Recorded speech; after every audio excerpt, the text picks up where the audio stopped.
So does donating blood help detox PFAS, a toxic forever chemical, from your body? Yeah, but so does like having a baby. I'm going to talk about that study and why it's not like the magical cure that everybody wants it to be, but I will tell you extremely effective ways of detoxing PFAS that you can do today. First, let's go into that study. There's 298 Australian firefighters that were recruited from this study. And even though there's over 10,000 different kinds of PFAS, in this study, they only looked at the levels of 3 of them to see if there was any reduction over the course of a year.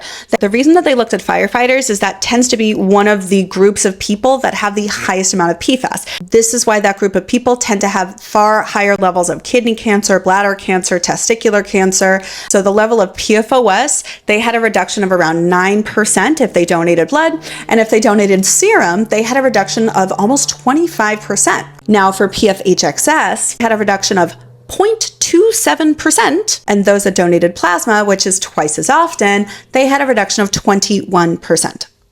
Y'all, that is not that much. Total level of PFOS in the entire population went down over the course of that 1 year of the study, okay? And that is because PFOS in general has actually gone down around 80% over the last 2 decades because it's been banned from so many different applications, okay? However, other PFAS, those have gone up significantly within people's bodies because they're just switching out one PFAS for another. This is another case of what's called regrettable substitutions, okay? So there's now been many, many things that have been proven to be far more effective than donating blood. Okay, number 1, dietary fiber. Eating lots of dietary fiber. That is fresh fruits and vegetables, y'all. That's what that is, okay? 2, the probiotic strains that come from yogurt, specifically certain lactobacillus strains, have been shown to decrease, especially those long-chain PFAS, like PFOS, probiotic strains that you get from whole wheat and whole grains. The other one is beta-glucan. That can be found in oats. This is, again, significant and something you can easily get at your store cheaply, right? A new study that was just published shows a massive decrease, around 8% in 1 month, of PFAS in your body just from taking psyllium husk fiber supplements, right? Like Metamucil, that had a huge reduction in PFAS. And last, and the most significant, is cholestyramine.